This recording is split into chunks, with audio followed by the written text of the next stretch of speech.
Bonsoir et rebonjour. 24 heures après ma vidéo sur la Supercoupe de Tunisie et son annulation, je rappelle, pour ceux qui ne connaissent pas le sujet, que donc la Supercoupe de Tunisie devait se dérouler au Qatar. La fédération qatari a reporté puis annulé la rencontre.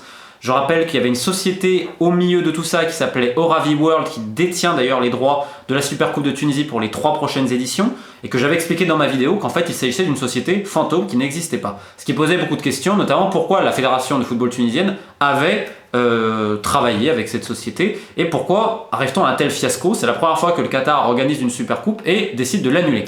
Normalement, tout se passe très très bien. Je rappelle que la fédération du Qatar avait des problèmes d'organisation.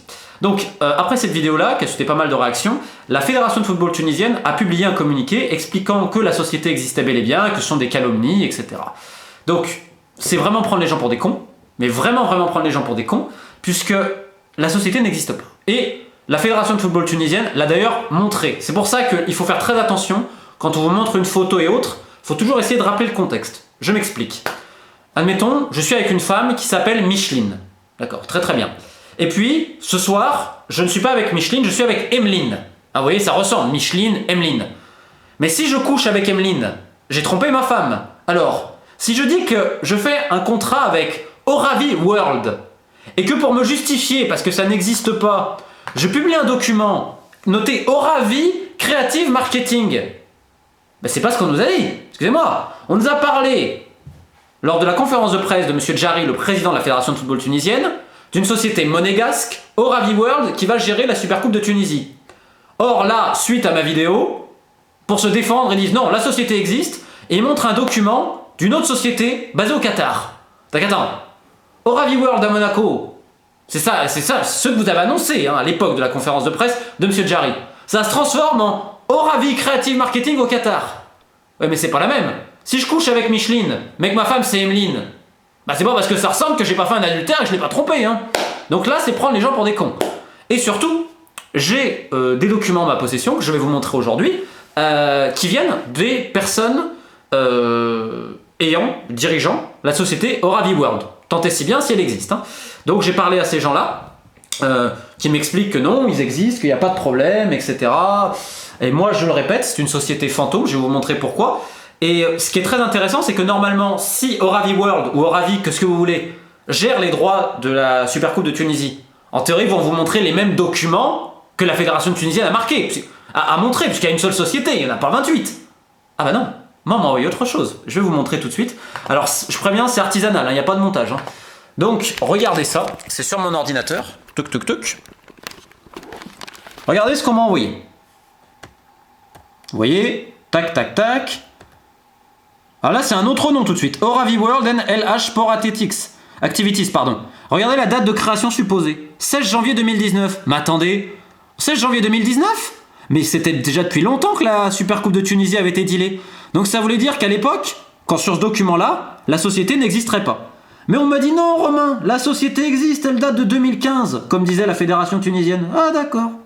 Ben, on va regarder un autre document qu'on m'a envoyé. Et là, on va voir à quel point on prend les gens pour des cons. Regardez bien. La compagnie, Oravi World, etc., etc. Donc on voit une date 2015. Puis là, regardez bien là. Donc ceux qui comprennent l'arabe verront, mais ceux qui comprennent l'anglais. This article of association have been concluded on 2019. Mais attends, je lis 2015 là, c'est quoi le bordel? Regardez bien. On voit bien encore 2015 là noté selon les lois au Qatar, tatati, tatata, 2015. Mais, selon là l'entête, ça a été conclu le 14 janvier 2019.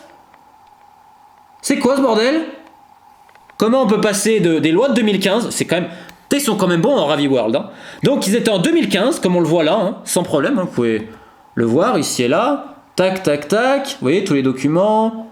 Les signatures, tatati. Sachant que c'est pas daté, je tiens à signaler. Il n'y a pas de date. C'est marrant d'ailleurs. Mais en haut, on vous met... Ah oui, regardez, 2015.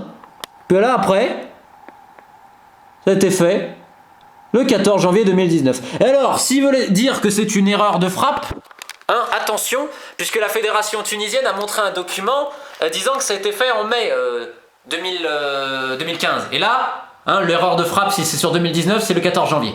Donc ça ne va pas non plus. Je vais vous montrer un autre document, tiens, tant qu'à faire aussi. On en a un autre. Excusez-moi, hein, c'est artisanal, hein, je suis désolé, c'est à l'ancienne, comme dirait un ami. Donc là, moi je parle pas arabe, mais on m'a traduit, c'est plus ou moins une autorisation pour la société avec une autre date, vous voyez encore 2019. Ok. Donc je rappelle que si ces documents, admettons, sont valides, il n'y a pas de problème, si admettons ils l'étaient, on verrait que les documents ont été signés, les accords, après la signature du contrat entre la Fédération de football tunisienne et cette société Oravi World.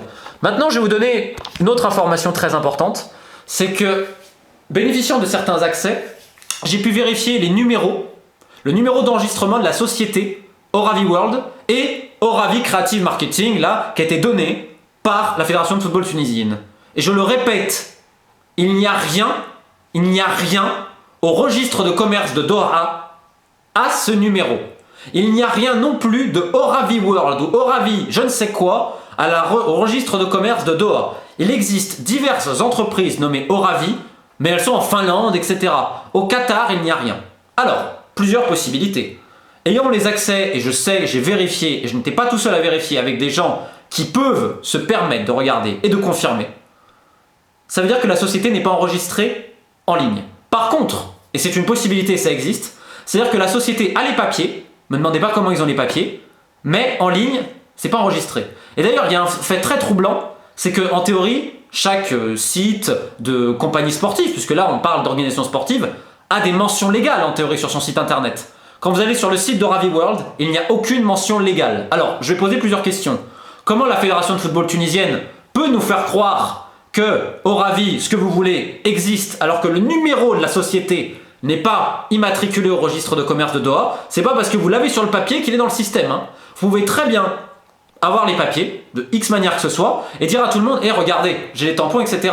Mais quand on fait la recherche dans les registres, il n'y a plus rien. Il n'y a plus rien.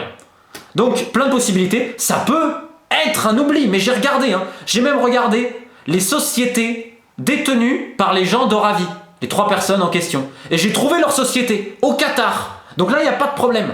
Mais Oravi, bizarrement, c'est pas trop. Donc là, je vais le redire encore une fois. Monsieur Djari, il y a des comptes à rendre. Parce que ça suffit pas de balancer des documents et de dire, regardez, la société existe. Non, non, non, non, non. Et je vais demander une deuxième chose. Monsieur Djari, comment m'expliquez-vous que la société détenant les droits des 3 prochaines éditions de la Supercoupe m'envoie d'autres documents parlant d'une autre société? Hein? Comment c'est possible ça? Que vous ne mettez même pas d'accord entre vous? Alors là, on n'est même plus dans l'amateurisme, ni dans la panique. Encore une fois, moi, je vais vous redire ce que m'ont dit les gens de Oravi World. Ils m'ont dit, nous existons, etc. Ils m'ont demandé de retirer les vidéos, bon, ce que je peux comprendre, ils sont pas contents, je comprends. Très gentil d'ailleurs, je tiens à signaler. Les gens d'Oravi World ont été très gentils, hein, je tiens à le signaler. Très sympathiques, il y en a beaucoup qui m'auraient d'aller me faire enculer. Ils l'ont pas fait, donc bien eux. Mais, n'empêche que, moi je sais comment ça travaille. Là, on prend les gens pour des cons. Et donc je pense que c'est important que le public tunisien et les autres personnes se rendent compte de tout ça. Donc voilà, qu'est-ce que je voulais dire dernière chose sur Oravi World? Je crois que j'en ai assez dit, non? Je crois que j'en ai assez dit. Donc voilà, c'est ma petite réponse à cet effet de bluff, de communication de la Fédération de football tunisienne. Mais désolé, ça ne prend pas, il faudra autre chose. Il faudra surtout rendre les comptes, hein, parce que l'argent du Qatar est passé où? Il y a quand même aujourd'hui beaucoup de questions à se poser. Et ce serait bien que le club africain, l'Espérance de Tunis aussi, se pose aussi des questions. Parce que là, excusez-moi, on est dans le brouillard le plus total. Donc voilà, j'espère avoir fait le tour. N'hésitez pas, si vous avez des questions, n'hésitez pas à partager cette vidéo. Les liens sont aussi dans la description pour ceux voulant me rejoindre sur Facebook et autres. Et sur ce, bon courage et vive le football tunisien, le vrai, pas celui de Monsieur Djari.